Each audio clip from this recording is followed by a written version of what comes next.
right, it's the end of the session. I'm here with Miss Bella, senior girl, and he's even a more senior boy. This is the killer. And then Bane, that was just here, just wandered off. I'm sure he'll jump back in the shot. And this is their roadmap to success. You're going to go straight to the treat pouch, huh? Smart dog.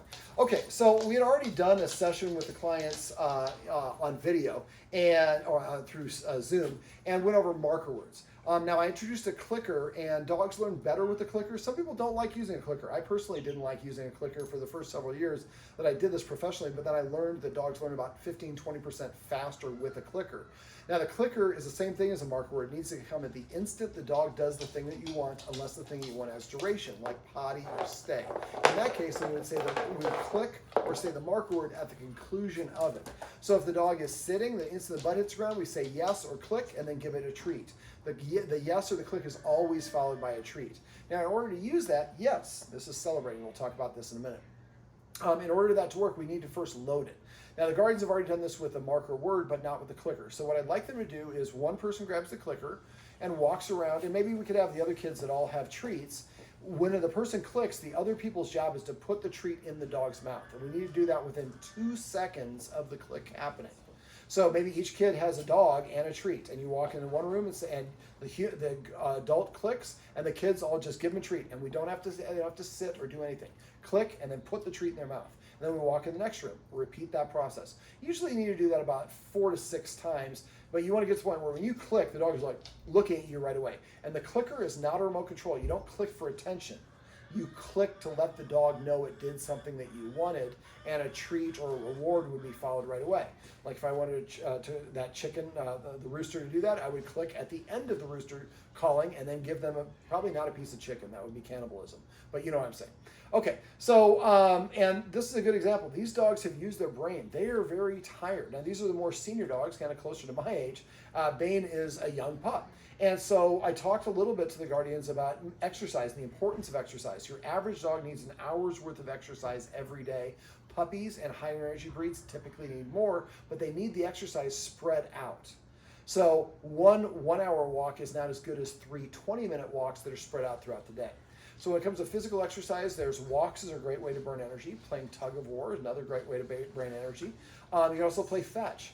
The Guardians here use a flirt pole, which you can do with some dogs. However, if your dog does have a prey drive, or if you have cats, you might not want to use a flirt pole because you're kind of conditioning the dogs to go towards things that move. There are cats that live in this house, and the dogs are already chasing after them, some of them. So the flirt pole might not be the best way to burn energy. I would probably look for other things. Now, when dogs are walking, they burn almost twice as much energy sniffing than for the locomotion of walking alone. So make sure whenever it's possible, it's safe to do so, let the dogs sniff. If you know your dog's going to want to sniff something, walk them towards the thing instead of having them pull you to get there. And avoid pulling them. Dogs have an opposition response, so they're programmed to push or pull anytime they feel pressure or anything along those lines. Right there. So right here, let's talk a little bit about dog body language. Killer just growled and grumbled a little bit when Bane was coming over. Little dog, giant dog. Giant dog that doesn't have the best boundaries always. So a growl, like he's doing right now and baring his teeth, if you can see that, is his way of saying, I disagree. I don't want you coming over. David's lap is my domain right now. I don't think he's guarding it. He's just saying I'm comfortable, but he has a tendency to just kind of bulldoze his way in there. So a growl or baring the teeth is a cutoff signal or a dog's way of saying, I disagree or I don't feel comfortable. And so if I say I disagree, I feel uncomfortable, and somebody tells me to shut up, that's not going to help me feel more comfortable or agree. So anytime your dog is growling or baring his teeth or lunging, you should increase the distance between them and whatever it is and never punish or correct or chastise them for that. Eventually, if you do it a lot, you'll train the dog not to growl. They'll go straight to a bite. That's dangerous. We like the growl because it is a warning. That's how we should interpret it. Now, we also talked about dog consent and cutoff signals. And we were actually trying to do it with multiple dogs. We ended up doing it with Killer here. So basically, front-facing is confrontational. Leaning over a dog is kind of intimidating. And when dogs want to dominate one another, one of the things that they'll do is put their paw on top of the other dog's head. What do we do when we meet a dog? We walk straight up to them, we lean over them, and we pat them on top of their head. 3 things that dogs really don't like. Most dogs are pretty cool, and they'll let us get away with it, and they don't do anything. But a lot of dogs will offer cutoff signals. Cutoff signals could be flipping the ears back, lowering the head, leaning away, turning away. refusing to look at you, looking at you with a side eye where you see a lot of white in their eye, going from an open mouth to a closed mouth, staring. Those are pretty classic cutoff signals. Some dogs will also, baring the teeth is a pretty clear cutoff signal. Licking the lips is also a cutoff signal. But some dogs will freeze. And you have little dogs like this. The dog freezes, we pick it up anyways. The dog might say, please don't pick me up, I'm frozen with terror. And then what did the person do? They pick me up anyways. So we need to learn what these cutoff signals are. And some dogs will roll over and show you their belly. They're like, please don't pick me up, I'm being as submissive as I possibly can. And what do? We pick them up. So a lot of dogs learn a biting and nipping behavior because when they reach in to pet, the dog kind of goes like this, and the person pets them anyways. So what we usually recommend people do for consent is if you want to pet a dog, provided you don't think the dog's going to bite you. If you think the dog might bite you, never hold your hand in front of their face. But if you don't, you hold up your hand like this, and you see that he turned towards my hand a little bit but didn't touch it. He's saying, I'm okay, I don't need you to pet me. Now, if I want to meet a dog, let's do it with the Bane dog. Bane, that he gave me his consent. He said, yes, I'm okay, you petting me. I touched you. The dog turns his head away. He's saying, I don't want to be touched. And even just like us, we might have a partner. We don't want our partner touching us at all times. Maybe I'm mad at you. You were snoring last night or whatever it is. So that's okay.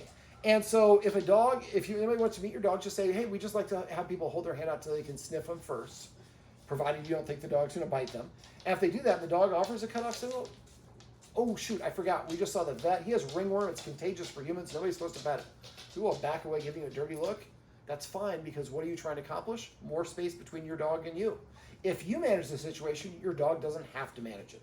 So that's a really good idea to learn to read your dog's body language.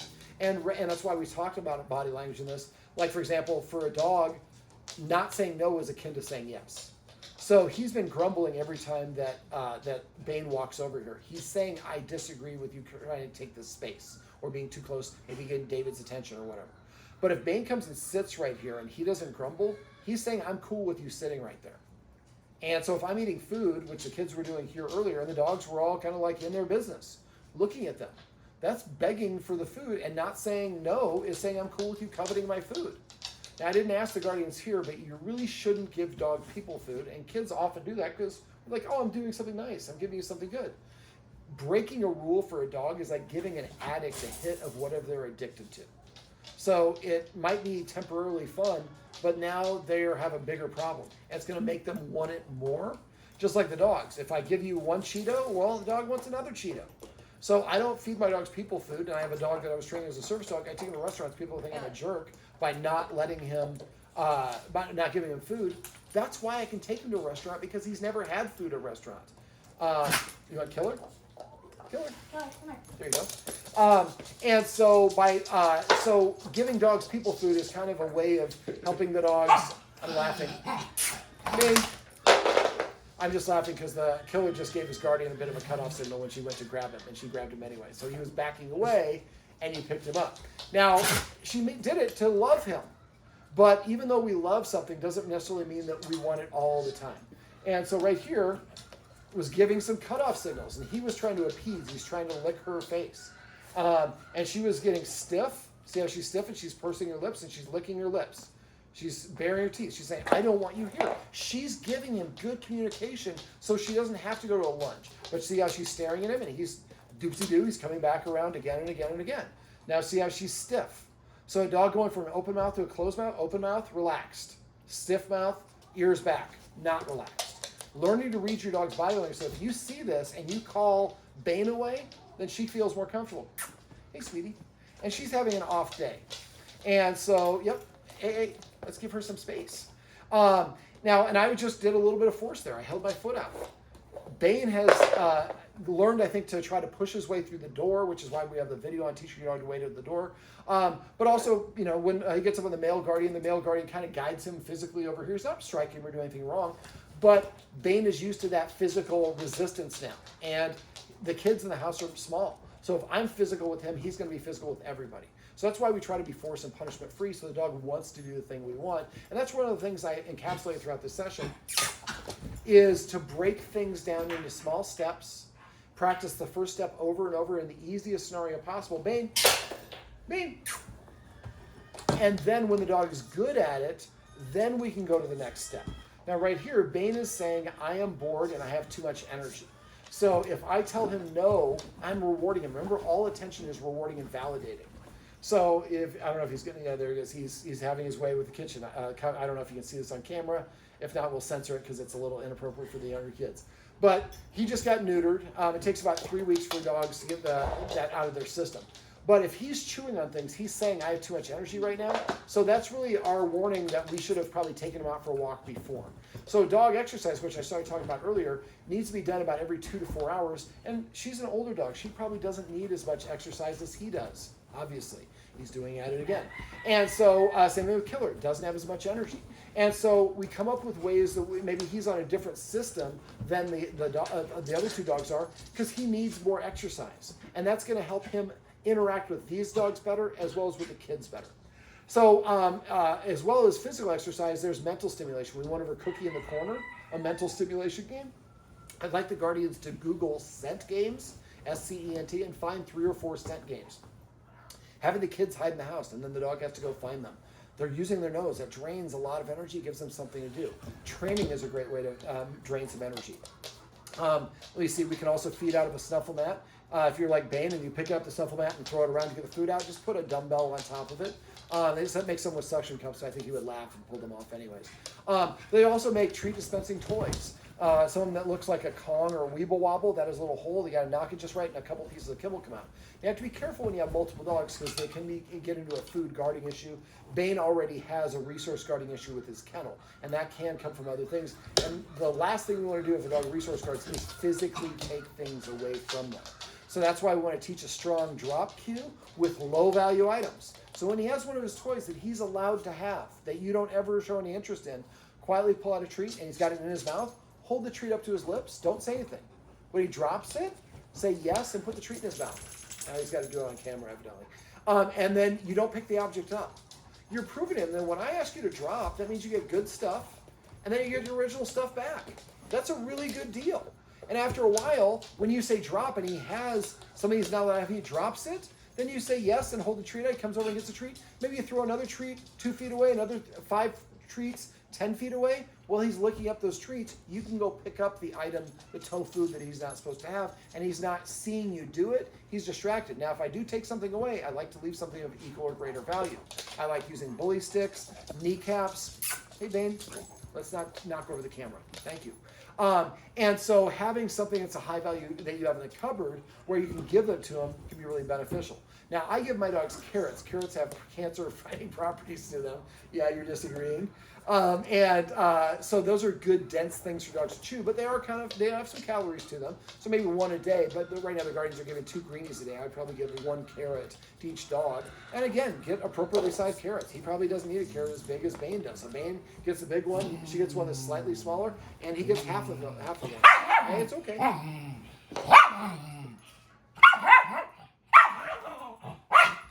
So I let that go on because he's not listening. Now you saw right there, he put his ears back at the end. She latched on. She didn't do damage, but he wasn't listening.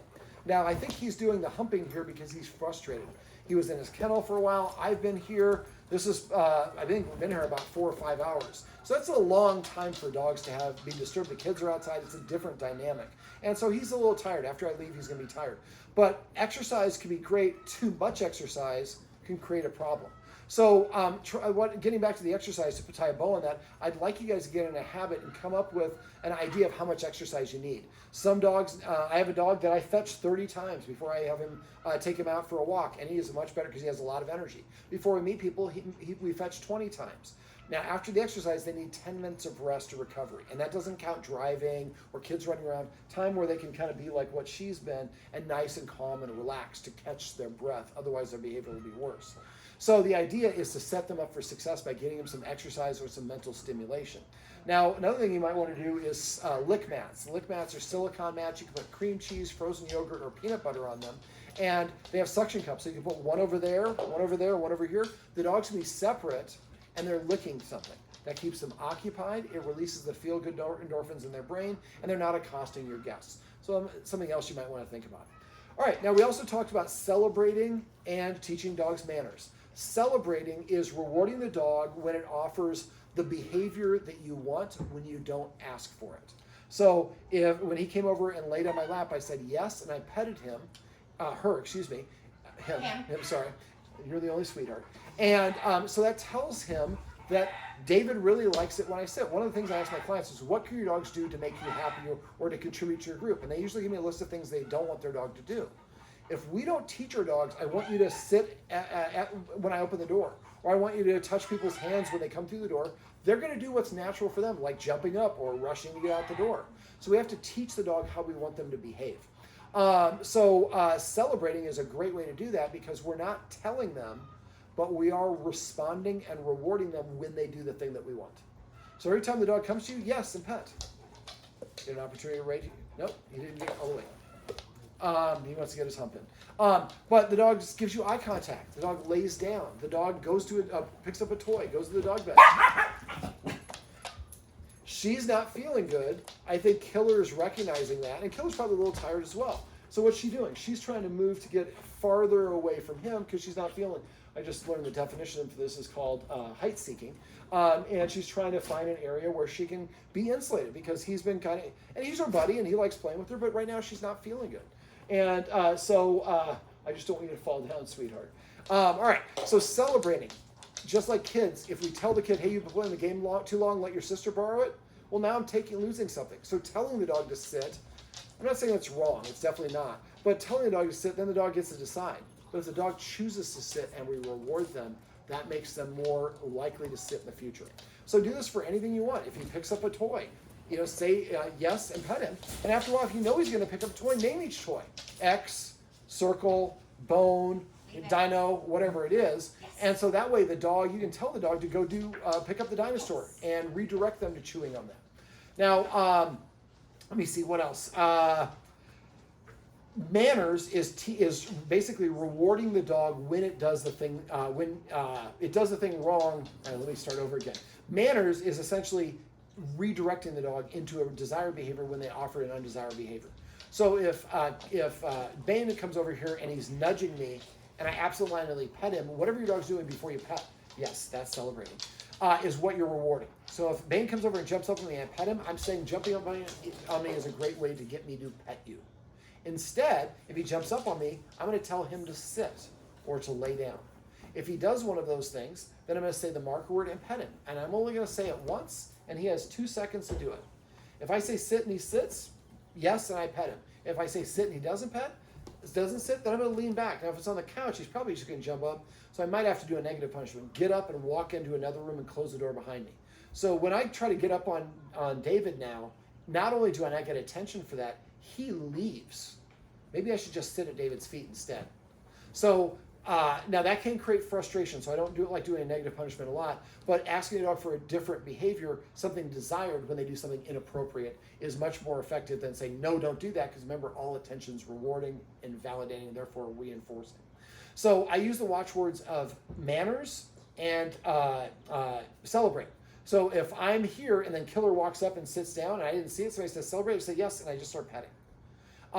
Now, if let's say that Bane has jumped up on me and I'm petting him while I'm watching a game and somebody comes in and says manners, I would say, oh, Bane, sit, or touch over here, and then he goes over here to touch my hand, then I'm rewarding him for that, not for jumping up on me.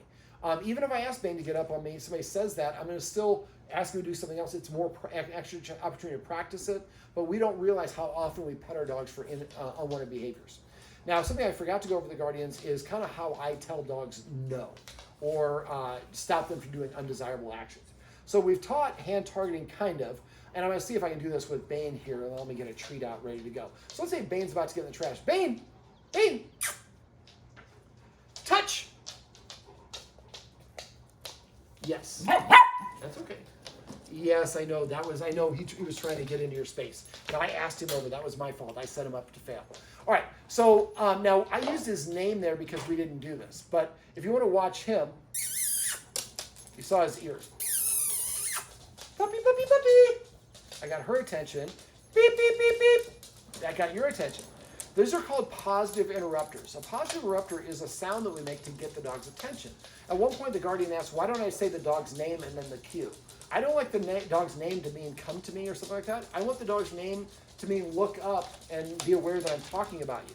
But if I want to get you to come to me, I'd like to, if the dog's getting in the trash and I say, Bane, to get him to look at me to do hand targeting, I'm giving him attention after getting in the trash, which makes him more likely to do it.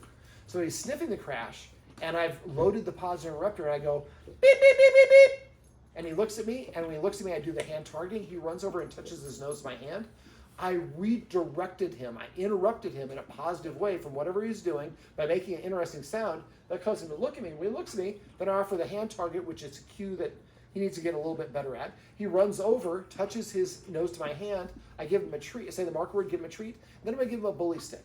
I'm a, hey, you're going to rip open your ball sack. You just got neutered. And so I'm going to give the dog something else to do. If I don't have anything to do, I might take it for a walk. If you don't redirect them, they're going to go right back to getting in the trash or whatever they were doing before. But this helps you avoid accidentally rewarding your dog for doing the thing you don't want them to do. It's called a positive interrupter. And in order to work that, I'd like you to find whatever sound he seemed to work, the beep beep beep seemed to work the best. So you need to say the word 3 or 4 times in a high-pitched voice, and then you're going to give your dog a treat. So the men, we usually don't like saying stuff in a high-pitched voice. It needs to sound ridiculous. Beep, beep, beep, beep. See, he snapped his head up. And that was without loading it. So what I'd like you to do is go beep, beep, beep, beep. Give him a treat. Walk in the next room, repeat. So now when he hears the beep, beep, beep, beep, he's going to look. And then when we've developed a strong hand target, he comes over, touches his nose of my hand. We've stopped him from getting into the unwanted behavior. And did it move a little bit? We have a ghost in the house. No, you just were talking to a dog that wasn't showing. Oh, okay. All right. So let me see. What else? The Guardians, the furniture is a bit of an issue. And so the Guardians, I usually kind of say the furniture kind of is a yes or no. And once you let them up, it's really hard to say I can't get up. But, I mean, if you want, I would try to make it more like you can be up, but I have to give you permission to get up. Now, I walked the Guardian through an exercise because he came and sat down here and Bane just climbed up on his lap.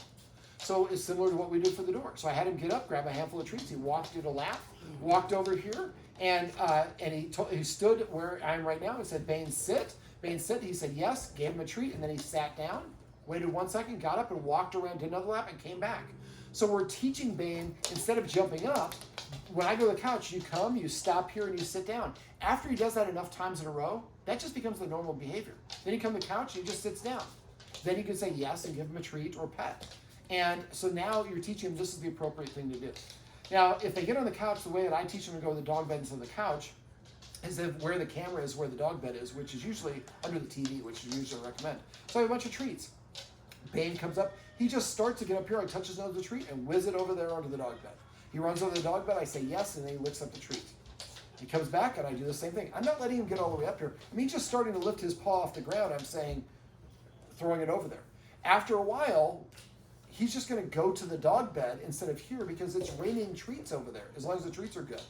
And then after a while, what you want to do is when he goes to the dog bed on his own, you would say yes, and then airmail a treat there. So at first, we throw the treat to teach the dog to go there, to lure them to go there. But when they do it on their own, then we would say the cue. I'll get to the cue in a second. If they do it on their own, you would just say yes and give them a reward. Now, if you want them to go there on cue, if I throw something, I'm pretty sure they're going to go get it. So I might show Killer that I got it and say Louisiana as I throw it on the dog bed. If Louisiana is the word for the dog bed, the dog goes to the dog bed. That's the positive interrupter right there. I do it a lot. So I say Louisiana, throw it on the dog bed. He runs on the dog bed. I say yes, then he licks up the treat. And eventually I can say Louisiana, he runs the dog bed without me having to throw it. And then after I say Louisiana, he goes and does it. Then I say the marker word and give him a reward. Technically, once the dog knows the action, you can stop saying the marker word. But I say it all the time. I have a dog that's 10 years old, another dog that's almost going to be 7, and I still use the marker words all the time. Nothing wrong with it. So I'm trying to think if there's anything else. Fundamentally, try to ask yourself, have I taught, if the dogs are doing what I call undesired behavior, have I taught them what I want them to do? If not, then ask yourself, how can I break this activity down into small steps? Have the dog practice one dog at a time, step 1, over and over until it's easy to get them to do that. And when it's easy, then I would say stage, which is the name that means to go there. And then the dog goes there, yes, and give him a treat. And then we take one step towards the door, come back, yes, and give them a treat. So it's the same thing for whatever the activity is that you're doing. So make sure you get in a habit of doing that and breaking down into steps. and practicing, and then gradually work your way up back to the real world situation. So eventually you get to the point where we're pounding on the door and he's staying on the dog bed if that's the exercise we're working on. Once he can do that, then I would practice with her. And once she can do that, if they're the two best dogs, then I would have them do it together. But now I go back to the first version of it. And that means I put them in the position. I take one step to the door, come back, yes, give them both a treat. So again, we're going to build towards that ultimate final situation. I'm trying to think. Make a list of the cues. One of the things I recommended is sit down as a family and make a list of all the official cue words. And that way you can say to each other, you can let them know that we're about ready for them, by the way. Make a list of the official cues. And that way if I'm saying come here and the word is here, then somebody says to me vocabulary, and I'm like, come, or whatever, here, or whatever the word is. So the more words that we use, the harder it is for dogs to learn because they don't speak English. So if everybody says come, that's only one word they have to learn. If there's 7 people in the house and each person says a different word, that's 7 times as hard for the dog. Okay, so you can let them in and have them on deck right there if you could. And so now I'd like you to watch this video once a week, maybe at the end of the week as a family, and then until you're going through when you watch the whole video, there's nothing new. At that point, if you're still having problems, we can certainly set up another session and work on whatever the individual problems are. But I want to make sure that you get everything out of this session first before we get to that point. Also because it's kind of hard to get here when it's torrential rain.